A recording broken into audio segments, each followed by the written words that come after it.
that has been organized in furtherance of Pariksha Parv 7.0.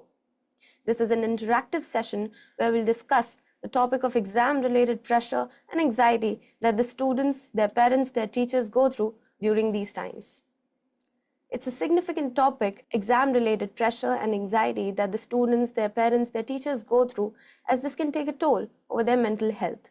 Its significance has been taken note by our Honorable Prime Minister Shri Narendra Modi ji, and taking note of this, he has initiated the Pariksha Par Charcha program, where he discusses how this exam-related pressure and anxiety can be hindering their mental health and how the effects of this anxiousness, this nervousness can be mitigated.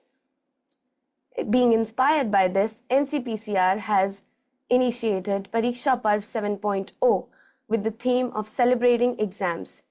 परीक्षा एक उत्सव है, इसे ऐसे लीजिए मानो एक त्योहार हो. To empower our students, the exam warriors, their parents, their teachers with this kind of mindset, today, fortunately, we have with us Dr. Ishan Shivanand. I extend a very warm and a heartfelt welcome to you, sir. Thank you so very much, madam. It's a pleasure being here. My regards to Honorable Prime Minister, Mr. Narendra Modi. What he's doing is he's being a leader in terms of the field of education, because nobody is talking about this. Everybody understands stress is such a big problem, anxiety is a problem, especially students who are about to sit for examinations, and our government is taking note of the issue and providing solutions through this means. It's applaudable. So thank you for this. Thank you, sir. Dr. Ishan Shivanand is a globally acclaimed Acharya, a Vedic educator, yogic scholar, and a mental health researcher. Through the creation of Yoga for Immortals, a set of revolutionary evidence-based meditation protocols, he has helped millions overcome trauma, mental health conditions, and even life-threatening situations, empowering individuals and communities to reclaim vitality and redirect to their life purpose. He has been globally recognized on various levels. I am extremely grateful to you, sir, that you've taken out time to join us today and enlighten us with the valuable and enriched experience that you have. Firstly, I would like you to introduce yourself in detail with our audience so that our audience can understand the scope of work, the scope of research that you've done. So, madam, you can see me as an educator and a researcher. My work started with education.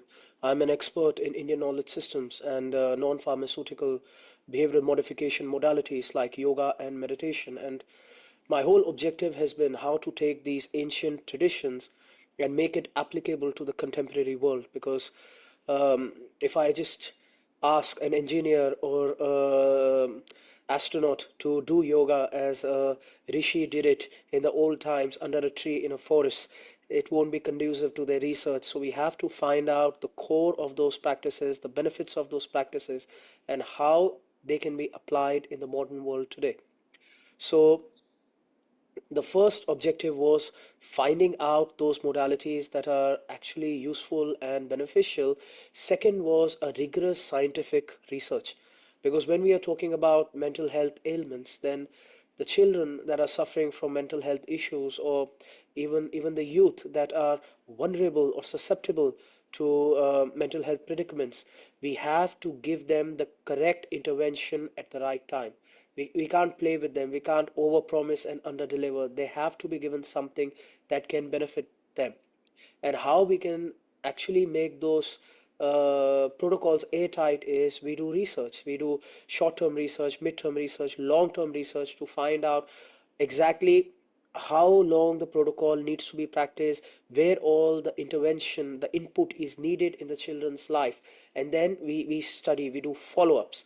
And then based on that rigorous scientific testing, we do the intervention implementation again. So that is our work. Education, research, and implementation. And that's what we've been doing around the world. Yes. Well, that's quite a chalked out plan, and I hope that it's working wonderfully. What, again, I would like to know from you is, what is Yoga for Immortals, and how are you progressing with the work that you're doing with it? So Yoga of Immortals is that evidence-backed scientific understanding of the Indian knowledge systems. Why I called it Yoga of Immortals is because if you look at the IKS, the Indian knowledge systems, you'll see that a lot of isms came out of these Indian knowledge system. Jainism, Buddhism, so many of the great Eastern religions came from Sanatan Dharma. And Right. there is a lot of knowledge hidden inside those scriptures. And the thing about knowledge is it's immortal. It can be lost for some time, but then once the human consciousness rises to a certain level, then it's rediscovered.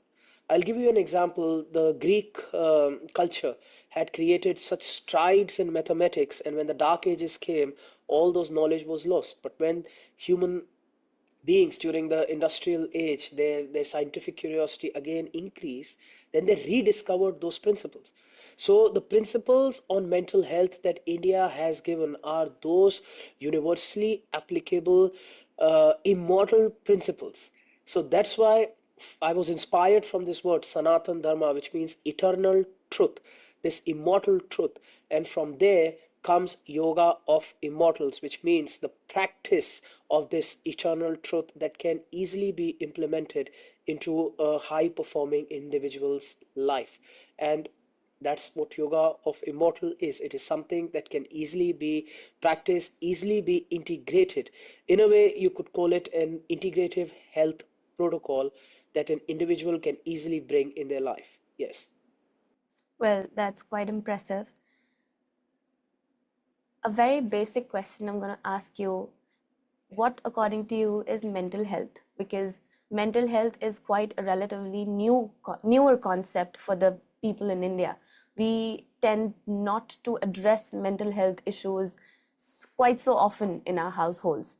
So, once I would like you to explain what do you mean by mental health and why is it so important to give significance to the maintenance of mental health. See, I love your question because there are few definitions of mental health.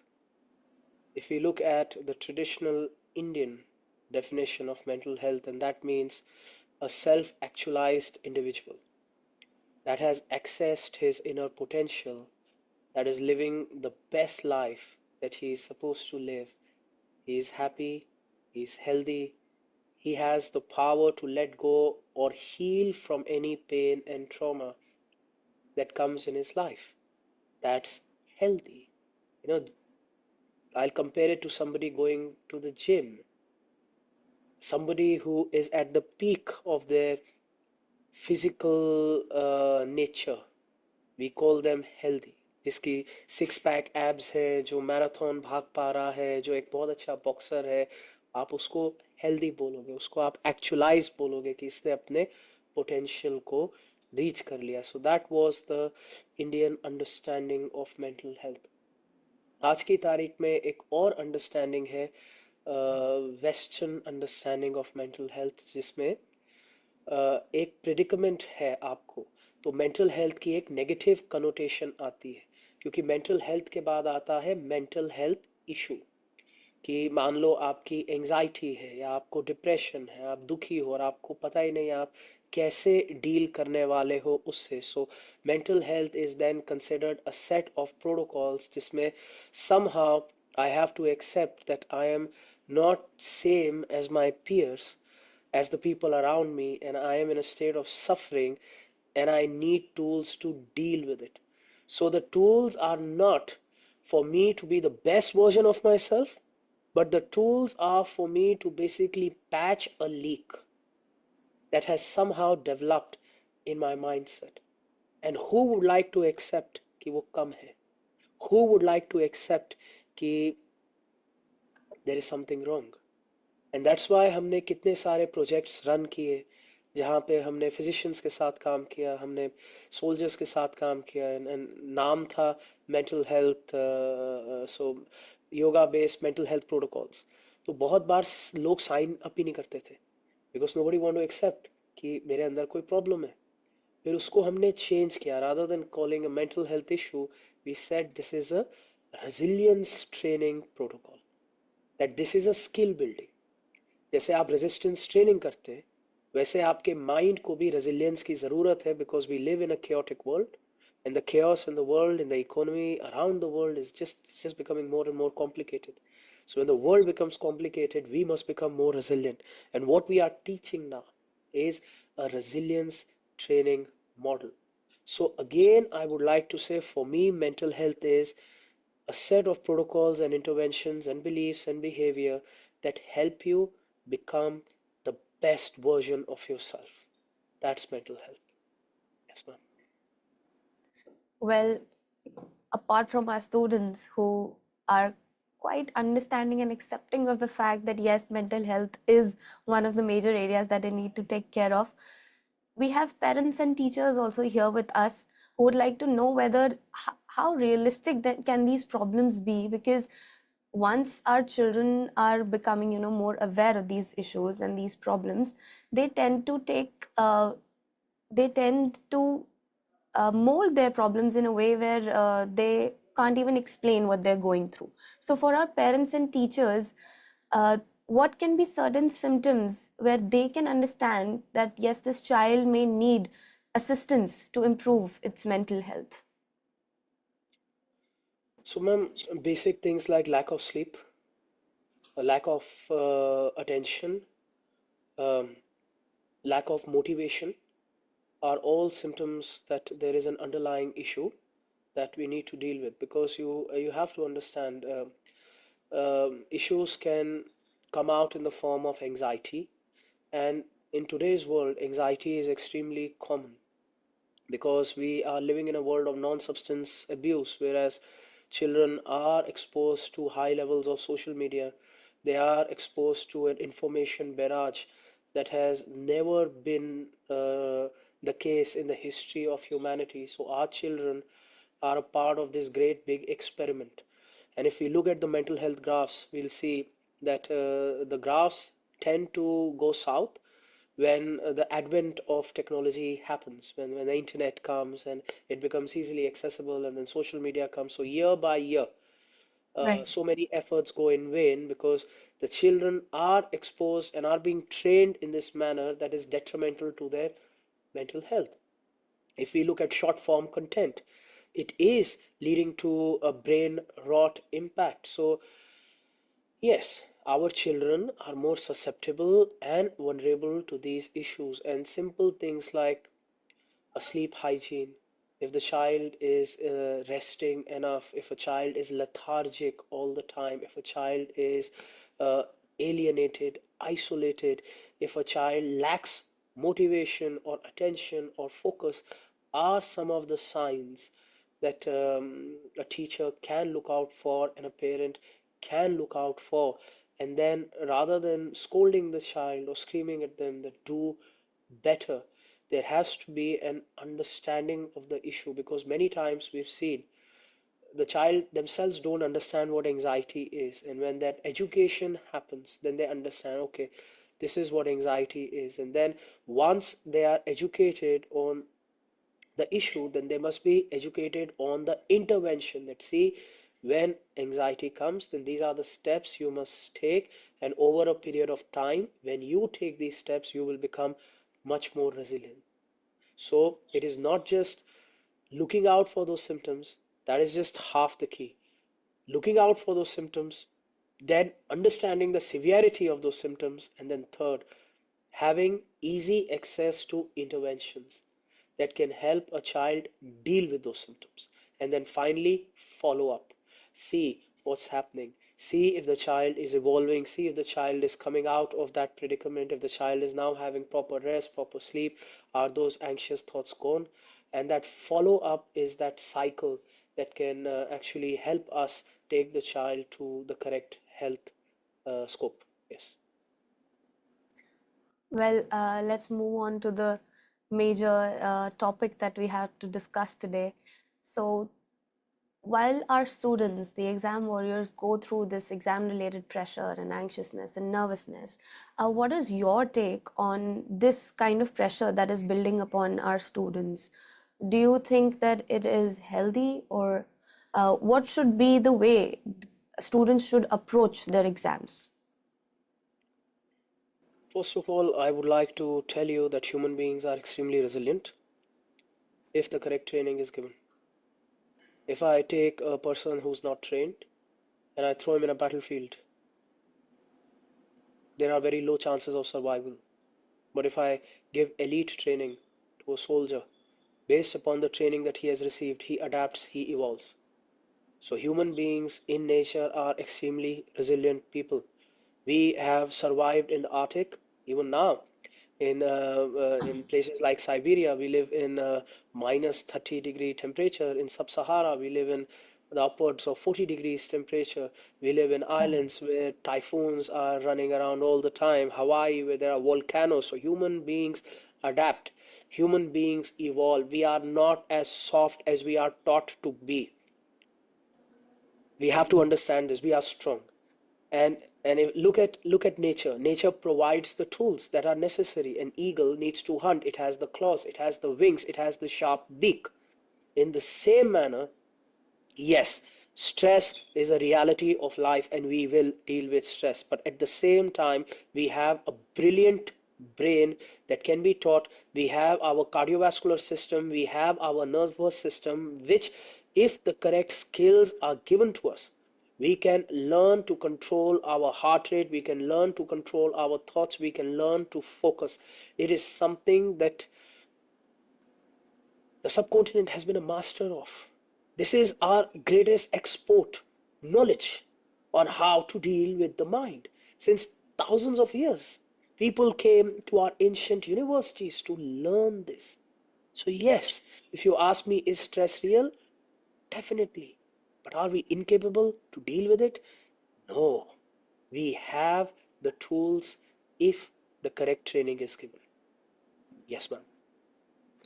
So, when you talk about correct training, I would like to know something about how do you think parents play a role, teachers play a role, and what the students themselves need to do in order to increase their resilience.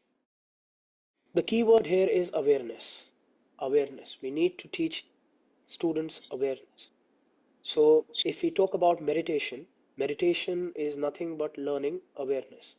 So, a simple awareness that every student can be taught by their parents is breath awareness, body awareness, thought awareness, emotional awareness. And again, we have to look at meditation as different than prayer. Do not look at it as a religious activity, because in a religious activity you have a bunch of your problems and you're taking it to a deity and you are asking the deity to solve those problems. So that's fine, that gives us psychological powers like hope and faith. But when you're talking about meditation, internal powers, then it is a very scientific activity. So there, for thought awareness, we must teach a child visualization. So things like, ask the child to visualize on how he's giving that exam. He's able to answer all those questions brilliantly and phenomenally. He's writing those exams, and these skills are very powerful skills. Olympic diver coaches use visualization skills before a diver dives in their matches, and it's seen that those divers who visualize themselves first going through that dive perform much better than the one who does not. So, thought awareness can be done through visualization.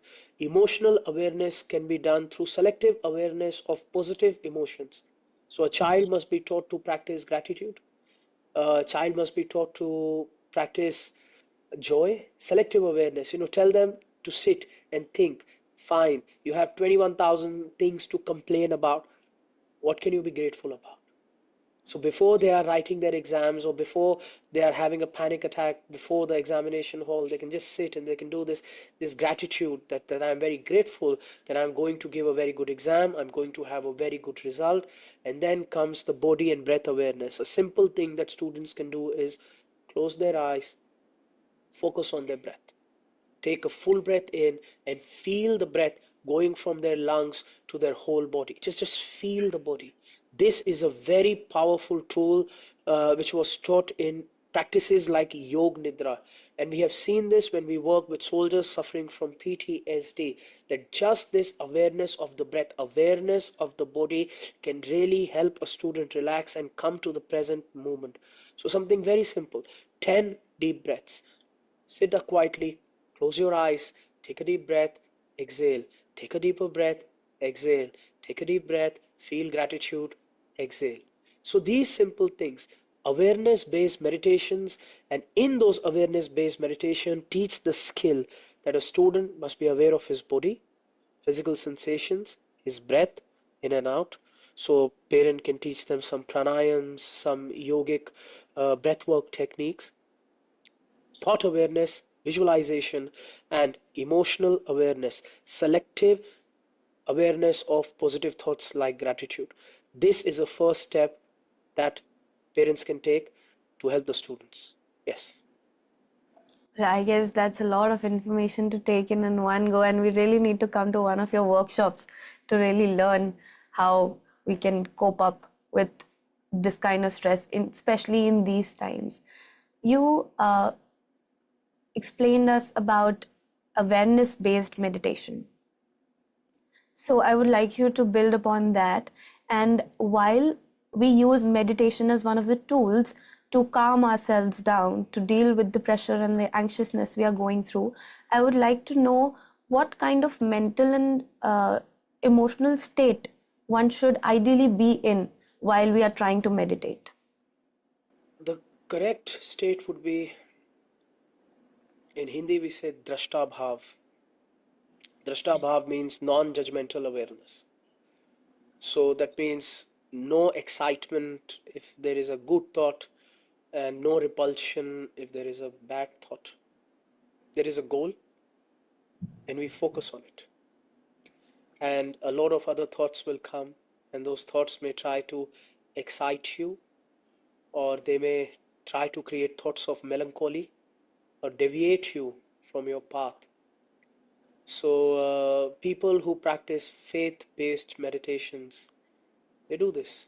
They have a mantra and they have a rosary, and they're just doing the mantra irrespective of all the other thoughts that are coming in, and trying to focus on that one divine thought that they are bringing in.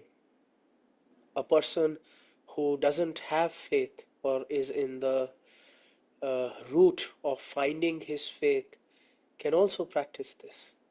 And a simple practice can be that I'm focusing on my breath. Let the other thoughts come, let the other thoughts go. And this leads to a form of self love, kindness, and compassion. Because a lot of times I've seen kids are very hard on themselves because parents and teachers set unrealistic expectations. So even if a negative thought comes, a child feels very guilty. They feel pathetic. Why is it coming? So much so that I've seen children even make meditation competitive. And if they can't meditate, they feel that there is something wrong with them. Whereas non judgmental awareness teaches kindness. Be kind, be compassionate. And what it means, if today I'm having weird thoughts, fine, it's okay, I'm human, this happens. Let's continue the process, and we will reach when we'll reach the destination. So, self love helps, madam, it helps a lot. And I feel this should be the criteria when somebody is trying to meditate. Begin with self love and compassion. you are you are worth it, is what I like to say. Yes, Yes, I think that is something we have to say to ourselves looking in the mirror every morning. of course. Now we'll take up the questions that we're receiving through our social media channels. We have live audience here with us. So the first question comes from West Bengal. Ananya asks us, what are the best ways to balance study, sleep, and relaxation during exam times? Try to maintain a routine. That will help. Your body adapts to that routine. So try to have a sleep hygiene. And sleep hygiene means that what is the standard time in which you will go to sleep. Before that time, try to eliminate any form of blue light. So if you have TVs, cell phones, computers, it disturbs your circadian rhythm. Try to get up in the morning and try to do any cardiovascular activity. So it could be heavy breath work, so yoga based breath work, or it could be anything that raises your heart rate, and it will affect your mind in a positive manner and help you focus during your study sessions as well. This routine where you are taking care of your body through exercise, you are taking care of your sleep through maintaining a sleep hygiene, will help you because you will get a very good night's sleep, and that good night's sleep has a compounding effect on your health and focus. Yes. Well, yes, we can't deny the importance of routine and discipline in our lives. The next question comes from Tamil Nadu. Karthik asks us, how can a student deal with the fear of failure before an important exam? Positive visualization. Any thought that you spend more time on, it will become a neuro pathway, it will become stronger and stronger. जब हम math के table रटते थे जब मैं छोटा था, अब मुझे नहीं पता क्या होता है, तो हम 2 1 2, 2 2 4, तो जितनी बार एक चीज़ को आप दोहराओगे, आप रटोगे, वो आपके सबकॉन्शियस में जाकर के बैठ जाएगी. Empty mind devils workshop. आपने अपने आप को टाइम दे दिया, अब आपको डर लगता जा रहा है, लगता जा रहा है, लगता जा रहा है, और हर बार आप उसको रिपीट कर रहे हो. It is becoming stronger, it's taking roots. So rather than that, मैंने जो आपको कहा, आप अच्छे से पढ़ाई करो, और फिर अपने अंदर ये जो साइकोलॉजिकल न्यूट्रिशन होता है, होप एंड बिलीफ, इसको जागृत करो थ्रू विजुअलाइजेशन. आप बैठ रहे हो और आप सोच रहे हो कि हाँ, मेरे साथ भी अच्छी चीज़ें होंगी और होनी चाहिए. I deserve good things to happen to me. I deserve positive things to happen to me. Try to feel, try to visualize, try to create that vision of the future in which you are succeeding, and try to feel what you are feeling. Bring that feeling into the present moment and then study again. And then this emotion will become your reality. And you will find you have much better tools to deal with the fear that comes. And understand, fear will come. But then the question is your preparation and positivity more than the fear? Then you will succeed. But if your fear is more, then you'll be a deer stuck in headlights. You'll freeze. तो fear बुरा नहीं है, पर आपकी preparation fear से थोड़ी ज़्यादा होनी चाहिए.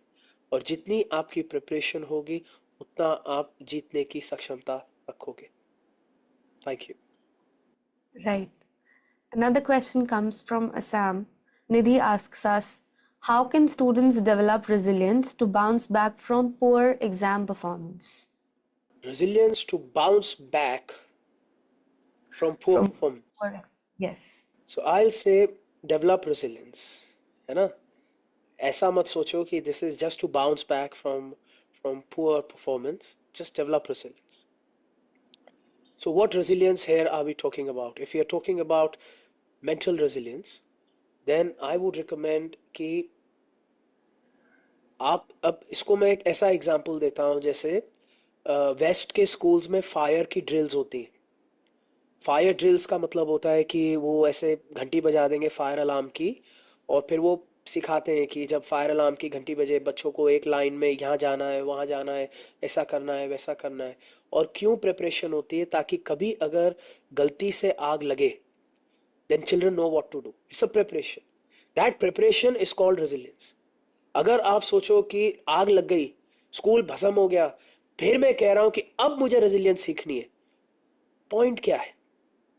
तो रेजिलियंस एक स्किल है, एक टूल है, जिसमें आप इरिस्पेक्टिव ऑफ आउटकम अपने पे काम करते रहते हो. सो एक मेडिटेशन प्रैक्टिस आप डेवलप करो. आप रोज सुबह उठो, या फिर रोज सोने से पहले आप 5 या 10 मिनट की एक मेडिटेशन प्रैक्टिस डेवलप करो. उस मेडिटेशन प्रैक्टिस में आप ब्रेथ बेस्ड अवेयरनेस कर रहे हो, आप ग्रैटिट्यूड कर रहे हो, और आप पॉजिटिव विजुअलाइजेशन कर रहे हो. ये चीज़ें आपको रेजिलियंस देंगी. ड्यूरिंग दिस मेडिटेशन प्रैक्टिस हो सकता है, if you are suffering from anxiety or fear, those thoughts come on the surface, but you still keep on focusing on your breath, and you will find your mind will start to show you the way on how to deal with said emotions. If these thoughts persist and you feel you are not able to manage them, then you reach out to a teacher or you reach out to a trained professional and then you seek help कि मैंने इतनी मेहनत की और मुझसे नहीं deal हो पाया. But बहुत सारे जो केसेस होते हैं, almost 50 to 60%, वहाँ पे अगर हम एक लाइफस्टाइल मॉडिफिकेशन कर देते, then we have those tools to deal with it. Another thing that can help you bring resilience is faith. Now, let me talk about religion and faith, because we have done a lot of research where we have seen that people who do follow faith, means belief in higher power, they are much more resilient than people compared who do not have any faith in their life. There is some beauty about belief in a higher power that gives you the strength to face the challenges as they come. So try to have a place of spirituality in your life. And when I say spirituality, I don't mean आप superstition में पड़ जाओ, आप धागा वागा डाल के exam करने जा रहे हो.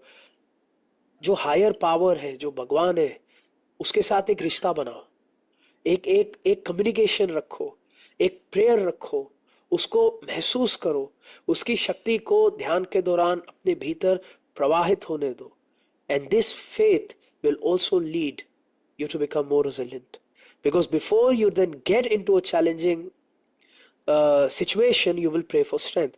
When you are in that challenging situation, you'll pray for resilience. And when you'll come out, you'll pray in gratitude. So all these things will help you make a strong mind. So do this, do that. It will help. That's a very beautiful ray of hope that you've given us of spirituality. Yes, ma'am. Another question comes from Uttarakhand. Divya asks us, what are some ways of self-care and how can self-care help me in better academic performance? Self-care is something as simple as eating healthy.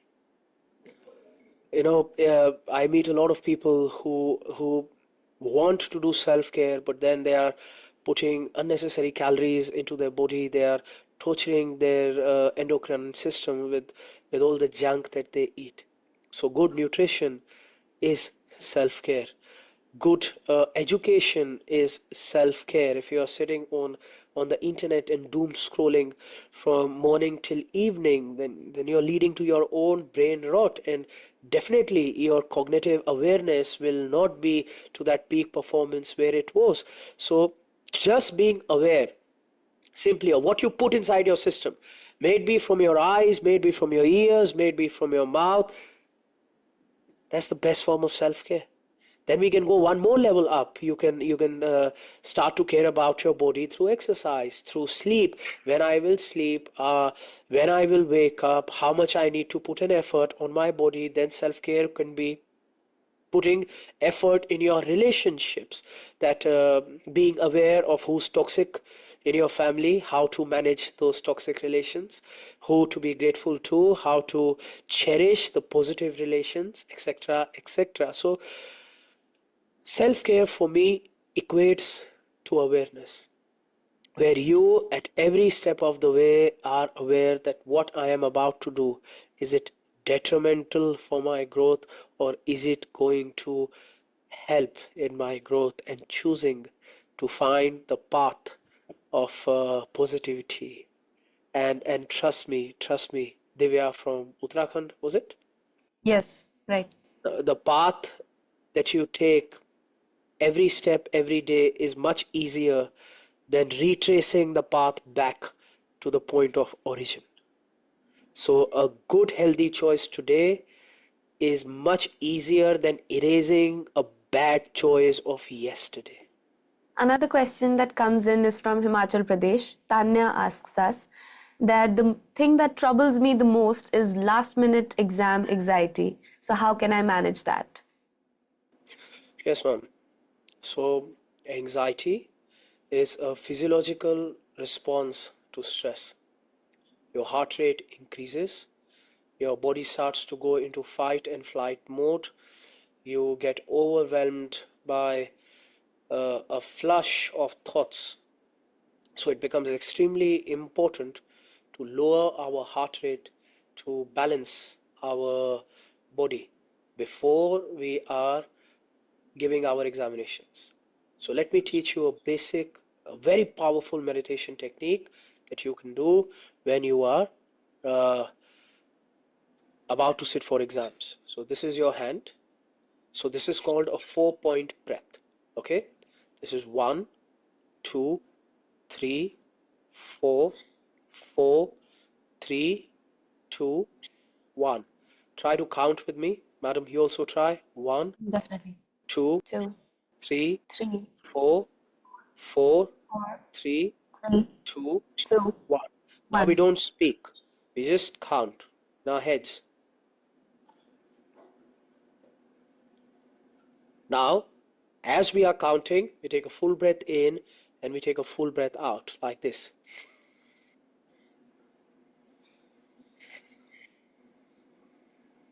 Full breath in.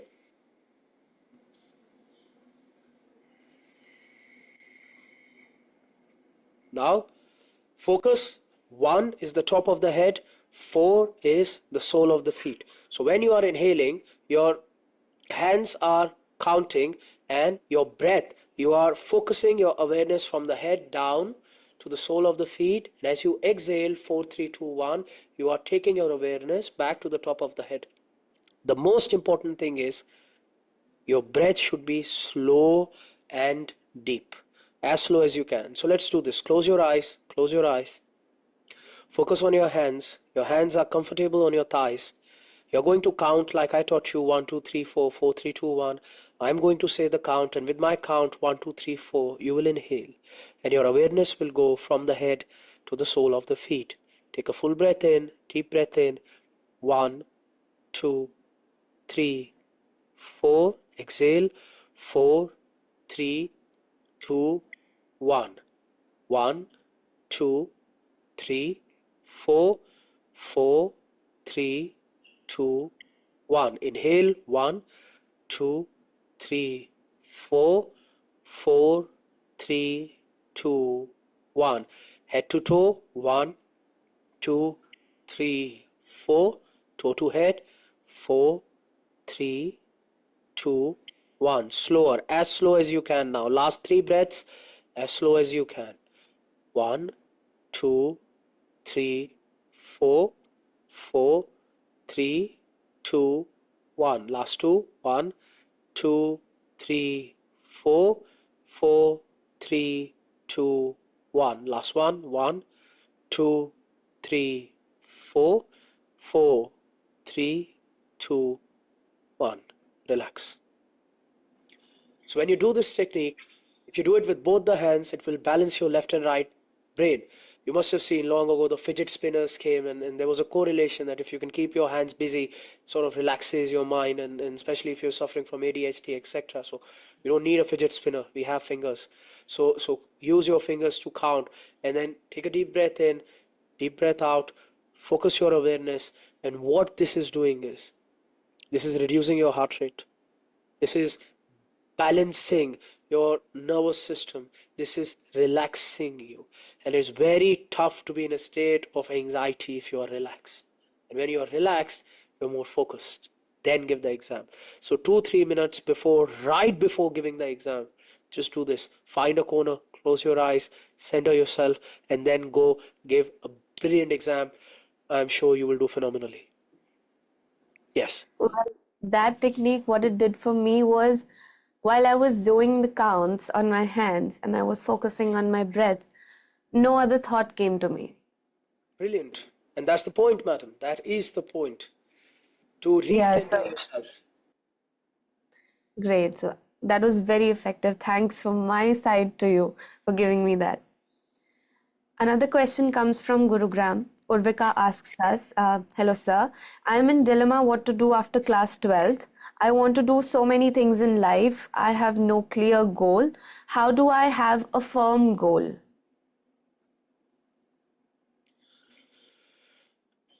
Try to have mentors.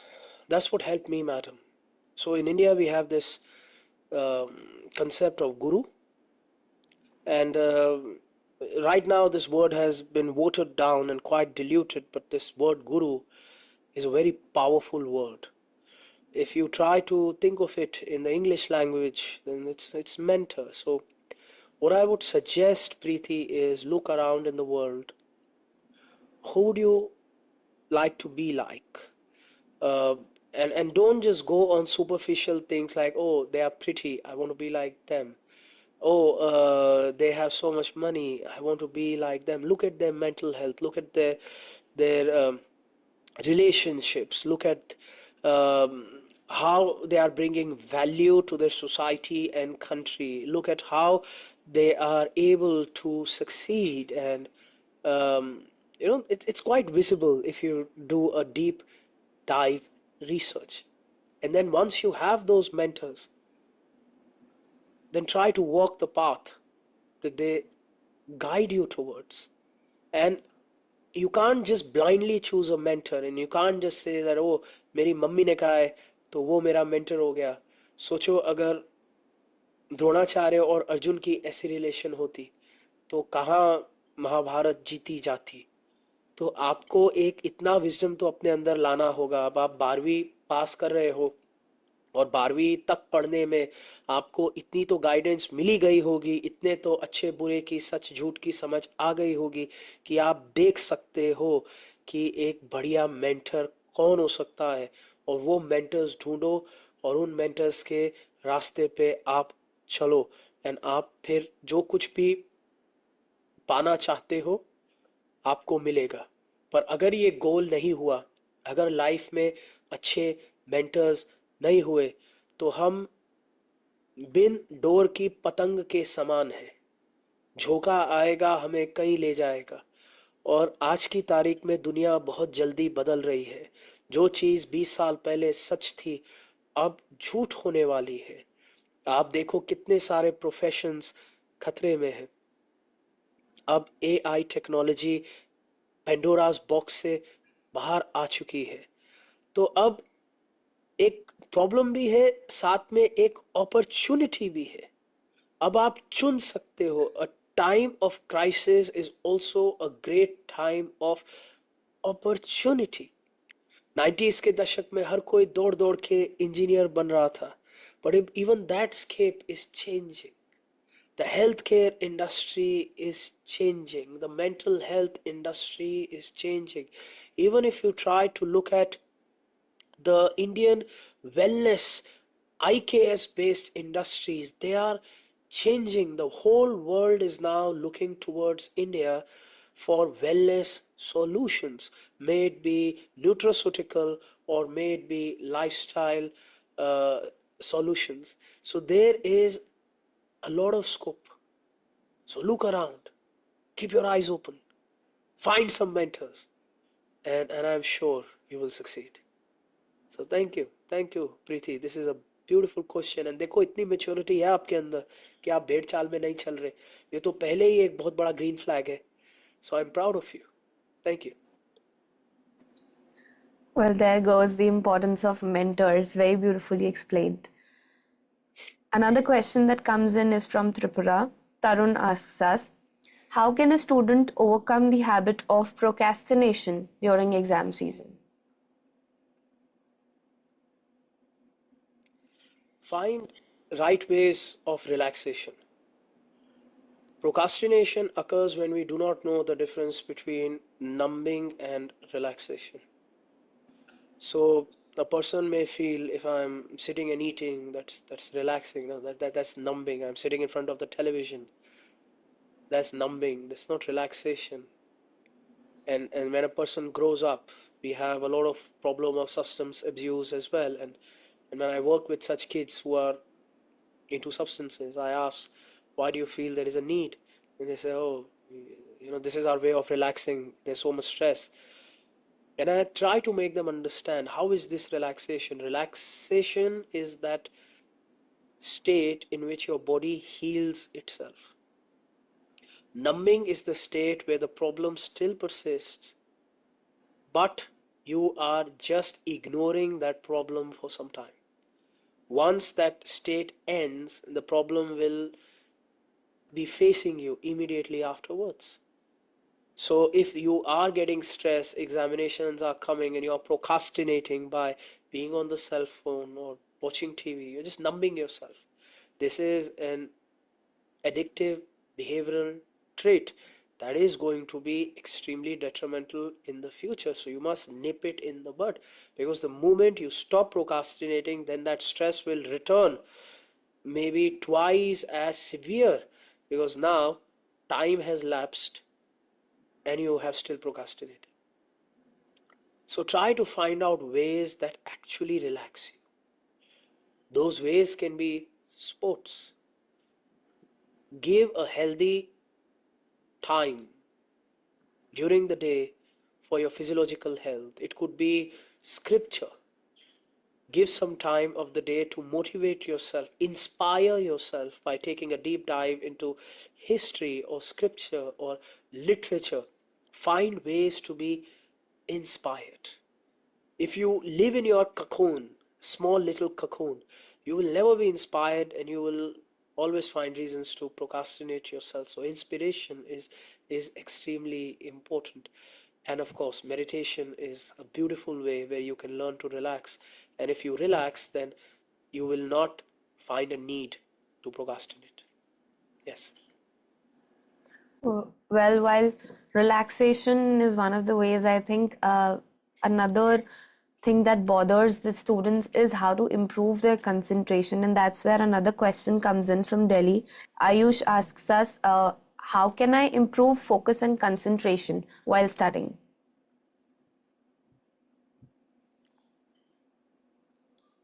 So there is a meditation practice that is done. So it is called Nad Brahm. It's a very powerful exercise. It's this, you take a deep breath in, and before you are about to sit into studies, you close your eyes and you take your awareness to your forehead. And then you take a deep breath in and you exhale with a humming sound. So you try to vibrate the cerebrospinal fluid in your ears. You try to vibrate the liquid in your skull, and you try to focus that vibration to the forehead. So you take a deep breath in, and as you exhale, project that humming sound with your eyes closed to this area, the third eye. So you go something like this.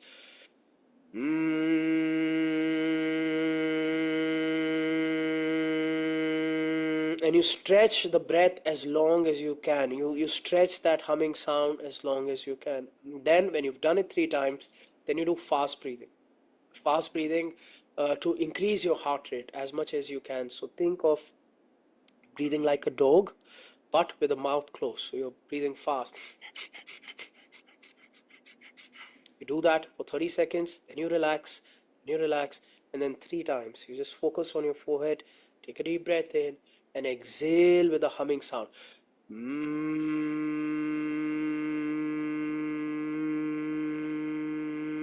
Try it, madam. Try it. Just close your eyes. Close your eyes. Focus on your forehead. We'll just try it once. Just try it once. Just once. Full breath in.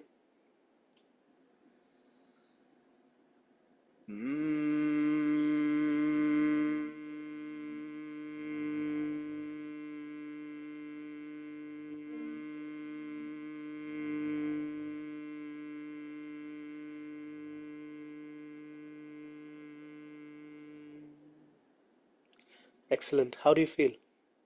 Well, I feel that, again, when I'm talking to you, there are a lot of things going on. Once I close my eyes and I just take a deep breath in, it all feels like I'm taking whatever's, surrounding me, and I'm just flushing it out. Brilliant. So, yes, that's something you can do for concentration. Something as simple as 3 times the Nad Brahm, the humming sound projected to the forehead with the eyes closed. Stretch the sound as long as you can and then sit and study. It can help. Yes. Well, we're coming towards the conclusion of the session, and I would like you to share some personal experience, whether you've had with yourself or some person you've helped coping up with mental health issues or mental health problems or anxiousness. So I would like you to share some example or a certain case study that you've done. So, madam, I work with a lot of students, and I work with students from around the world, and I work with students from different ethnicities and different cultures and different religious backgrounds, different genders, and different socio-economic status. And what I realize is we're all just human beings. Stress doesn't spare anyone. We think that if certain socio-economic status would be there, doesn't matter if the child's father has a Ferrari or the child's father is a rickshawala. Stress, anxiety, depression, all these things, they spare no one. And every child has to deal with these things. And many times when a parent is providing a lot to the child that probably they did not have, sometimes a thought comes that my child doesn't have the right to be sad because I've given him so much that I didn't have. And when I didn't have, yet I happily did, then how come my son who has is finding reasons to complain? And that's when a child starts hiding, isolating himself. And isolation is a poison. When a child starts to suffer in silence, isolating himself from his peers, from his teachers, and creates this mask of false joy, is when society starts to be impacted with this toll. And this toll we won't see immediately. We will see the impact of this toll in the long term. And that's why it's extremely, extremely important that we start to have a conversation. We start to bring awareness about mental health being a birthright. Just like in our constitution, we have rights. Even we have a right to be happy. We have a right to feel joy. I'm not saying it is our right to not just experience stress. Again, I don't believe in the doctrine of band-aids.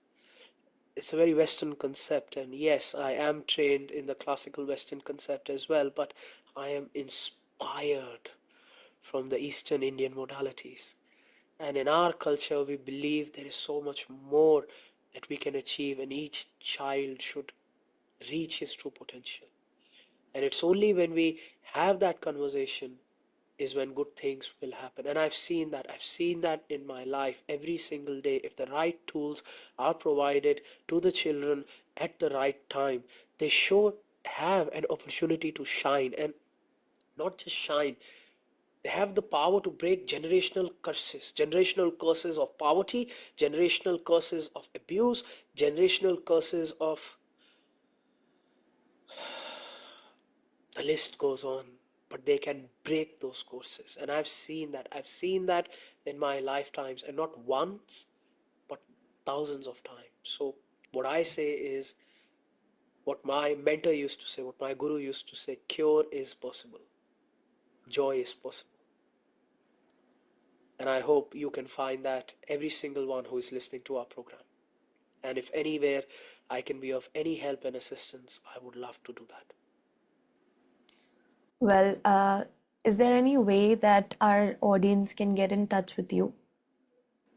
I am available on LinkedIn, madam, under the name Ishan Shivanand.